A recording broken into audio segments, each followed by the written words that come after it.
Thank you very much, Chris. That was very clever, Paul. Very, very clever. When he invited me to come and speak, he said we're trying to get a venue and we're trying to get a date. And he says, we'll ring you back when we get nearer to the time. So we went home and thought about it, and he rang me back. He says, I've got a date. The morning after England's World Cup game, I need a room full of enthusiastic Scots. And he says, I've got a venue. I wanted one as close to Bannockburn as I could possibly get. So that was a good move. So we're all in a good mood this morning. But all joking aside, it's what brings us to football as supporters. So I wanted to speak about communities, which to me is one of the big things for football supporters. And I also want to connect with you, and so there's a relationship where you understand where I get my affinity with from supporters, someone from a football background. And my father, it came my life when I started as a young footballer. As soon as I could walk to kick the ball, because my father was a rocket, he really was, and he loved football. He had a real passion for football, as you all have, and it's the one thing that links us together. And joking there about England, sometimes as a football supporter, you get as much satisfaction as your rivals losing as you actually winning. That's the way we are. It's human nature. And Paul sits me beside an Ayr United fan. Thanks for that, Paul. I'm making it up as I go along, so we all do this. So what my father did, where we lived in this town in Northern Ireland, it was a town called Maclara, and it was totally divided during the Troubles. At the top end of the town, it was all Roman Catholic, and at the bottom end, it was all Protestants. It was totally polarised. The Protestants all lived together, and the Catholics all lived together. But my father was quite unique because he was a councillor as well as being football daft, and he wanted to bring the communities together as much as he could, and he seized every opportunity. And he's the only one at the top of the town. There was 15 pubs in the town, but he drank in every pub. And I take it after my father. But he's the only Protestant really that drank up there, and the reason they accepted him was because he got Catholics' houses. Didn't matter what religion you were. And what he did, he started a football team. And the Catholics all played Gaelic and soccer, as they called football, and the Protestants all played football. But he started a football team, and he mixed it, Catholics and Protestants, and they were called Roy's Chicks because his name was Roy, and he was a chicken farmer and cow farmer. And, we used to keep the eggs off and control them, see who could suck the most eggs. But anyway, so what he did, he created this football team, and we went everywhere and played together. And as it transpired, it had an unbelievable effect in the town, because the Protestants that I played with Catholics, and I don't want to bring religion into it, but I was able to befriend my teammate and his brothers and his family, and it was really fantastic.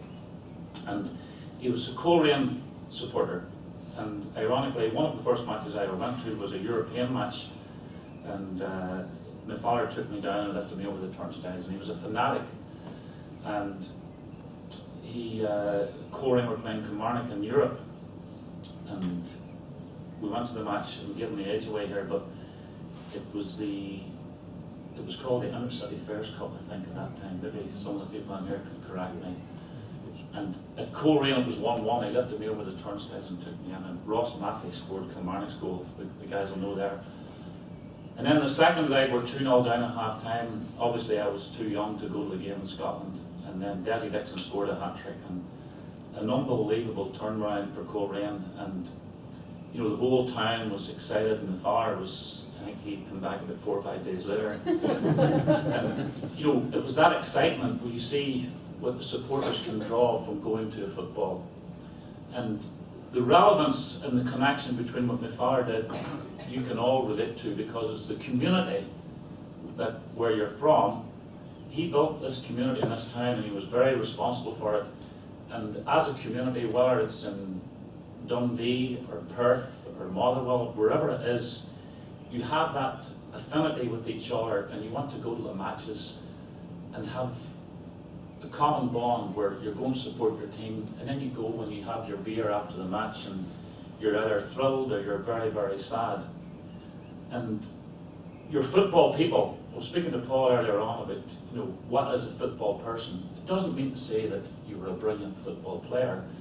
It means that you have an interest in the game, and the game is what keeps us interested, and that's our focal point. You know, and Germany is a good comparison. I have a son who works in Germany, and it's unbelievable the way the club is here, and everyone comes to that club. That's the focal point of the whole community. They go and they play basketball or other sports, tennis around the club, and they have their football, and that's their focal point. And they prosper from it, and they can charge less gate receipts, and we are being ripped off as supporters in this country. But the point I'm getting to is that when you have that connection with your own people, it becomes tribal, and it becomes unbelievable effect in your life, and you can't wait for the next match. And I spoke to Sandy from Kilmarnock earlier, and I says, it's unbelievable, there's no football, and that's why I always take my holidays during that time, because I come home from holiday there and it was dead. You know, just before the World Cup started, there was nothing that weekend, and I didn't know what to do with myself. And Sandy said to me, and we talk about players, you know, having a rest after the season finishes. Sandy says, you know, I was glad to get a rest. And I thought to myself, a supporter glad to get a rest? And I never think about those things. But it's quite relevant when you think of it, because every week you're in the trust, and you're organising this and organising that, and you're doing favours for people, and you're running after the best interests of the club. You guys need a rest too. And I started to think, well, I never thought about that before, because, you know, supporters need encouragement as well. But you know, and what I did, what my father did, it got me really interested in football, and then I grew up and I went to matches to Coleraine. I really looked forward to it. And then at 15, I became a decent footballer, and I played for the club when I was 15. And then I got an injury, but I thought, I'll have to give something back. So I got a great interest in the communities around Coleraine, and I ended up managing the club and playing for them, and I thought, what a great honour that was for me. It was like playing for your country, or playing for your local club. And I drew a great affinity with the supporters of that club and around the clubs. And you know, I picked something up from some of the things I was reading about what the Supporters Trust and the Supporters Directorate have done for football in Scotland and England, throughout the UK, and even over in Germany and Berlin and places like that. It's amazing, because when they go to their games, they've got the same passion as you guys have. You want your team to win, and then there's other contingencies as well. You want them to win, you want them to win with style, you want to be proud of those people, and they're your heroes. And then you meet them sometimes after a game, and you know, it's a great thing what football does, and that industry of football does for Scottish football, or for the people of Scotland and England and in Northern Ireland. So I'm sure you can draw an affinity with that. But I picked up something. I don't normally write things down, because I usually talk bullshit, but I have it here. I took a couple of things out of the what I was reading from some of the literature that Paul gave me, and you know, I want you to put yourself in this position. What would you do if, say, the chairman come in and said, right, I'll take an example, St Mirren. From now on, St Mirren, we're going to play in red. And they're used to playing in black and white, because they're mostly colourblind up there. But anyway. So, if you're a St Mirren supporter and he said, right, we want you to play in red, we're going to change it to red because we can get sponsorship from Red Bull. Okay, that's a good example. Well, how would you feel as a supporter if Kilmarnock changed to red? Well, this happened at Cardiff City, and Tim Hartley, the chairman of the Supporters Trust, he added, and this hit home to me, it's great to see fans coming together in support of the blue shirt, this is a constructive way in which the fans can show their feelings. So the last 4 words for me is you want to be able to show your feelings, and you want to do that, whether it's at games or whether it's at conferences, whatever, because you're proud of that team, and that's yours. It becomes part of you, and you become part of that family, and you go out and you do things together. And then these sentiments were echoed by Cian Branson of Bluebirds Unite. The blue and bluebird symbolise who we are, so there's the identity thing. It symbolises who we are, and I thought that was quite poignant as well. And then the community shares, Paul. I wasn't listening to you when you were speaking because I was trying to think what I'm going to say when I go up there. But I don't know if you mentioned community shares, but Portsmouth, for example, it's a way to raise serious finance in a way that primarily focuses on collective benefit for that community. Fantastic. But this is the poignant point for me. Rather than an individual's private gain. You know, and that, again, that hit home for me. And I'm sure that's how all of you think. You want to have your affinity with your club, but you don't want any individual having some gain from it. And there's one thing I always question is, why do certain people get involved in football? And you have to look, I could just pluck 2 out of the air, and I'm sure you can think about yourself. They've never played the game, and then they become chairman. They've never watched the game. They become chairman of the club, or they get a high position in the club, the chief exec or whatever. And it's happening consistently throughout the UK, foreign ownerships and stuff. And this guy comes in, he's never been to a football match in his life, and he takes over your club. So that's what I would call, the big models is certainly for financial gain. But there's people there's a great feeling of betrayal there from the supporter, and they start to think, well, why is he in this, and what's he doing, and what does he do for the club? And there's a lot of private and personal gain. And then the last one I thought was very good, and Paul said it, for Supporters Direct. We exist, and quite simply, because we are needed. And I think that's a great mission statement. And I don't know if Paul meant it to be a mission statement, but I'll pluck some stuff off the internet. We exist because we are needed. And I think that what the message that sends out to you is that that's brilliant. We want someone who's going to do the work for us and accommodate our needs. And another thing that Paul says was, as we battled through difficulties to make sure fans were at the forefront of any long-term solution. And that's exactly what it is. We need fans to be at the forefront of all the solutions, but especially the long-term ones. What's going to happen to Alloa or Brecon or whatever club it may be? What's our involvement? What's our input? How can we move forward together to make our club better? And you know, you look at clubs like Alloa, who's come up 2 divisions. It's fantastic for them. It's a great achievement, and for Paul Hartley and people like that. And then you look at clubs that might go the other way. Livingston got down into the 3rd and 4th tier, and then they got themselves back up to the Championship.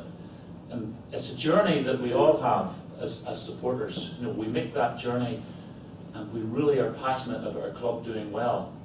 And then we hit a dip, and you know something, the one thing I will say is the blame game doesn't have any winners. And we look at ourselves, and I read about when Kilmarnock last year were having difficulties and the supporters were falling out, and you know, that's the worst thing that can happen, is when there's disharmony amongst the family or the community or the togetherness.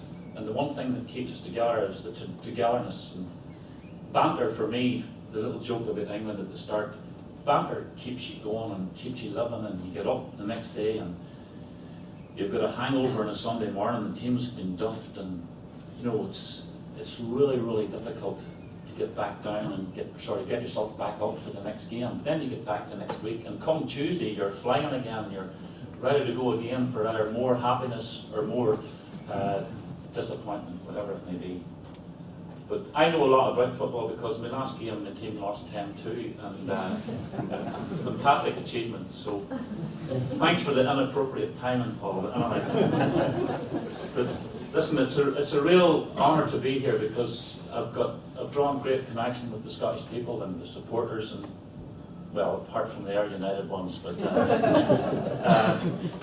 it's great to have that banter, and I know that no matter where I go, if I go out for a beer or I take my wife out or she takes me out, whatever it is, you'll get a bit of someone will come and speak to you about football, and that's my life, and I know it's your life, and that's why you're here today, and not just to celebrate England's defeat, but to come out and show a togetherness for Scottish football. But first and foremost, it's your club that matters to you most, and I want you to have a good, successful time, and hopefully next year, you can't all be happy, but the one key is that we do it for the benefit of our club, and financial clarity and all these things is very, very important to us. I think we need more interaction between supporters, and Andrew, good luck in your role at Kilmarnock. He's just been appointed onto the board, which is good, but as Paul said, we don't want people appointed onto boards just to be stool pigeons, and it's important that they have a say and they can feed back the information. And what Leanne Dempster's doing now, I can see straight away that at Hibernian she's trying to inform people. I don't know if there's any Hibeys in here or not, but thank you. It's good that she's trying to inform people, and then the public knows what's happening, because that's our club. It's our community and it's our club, and together we move on and see what happens next. Thank you very much for the invitation.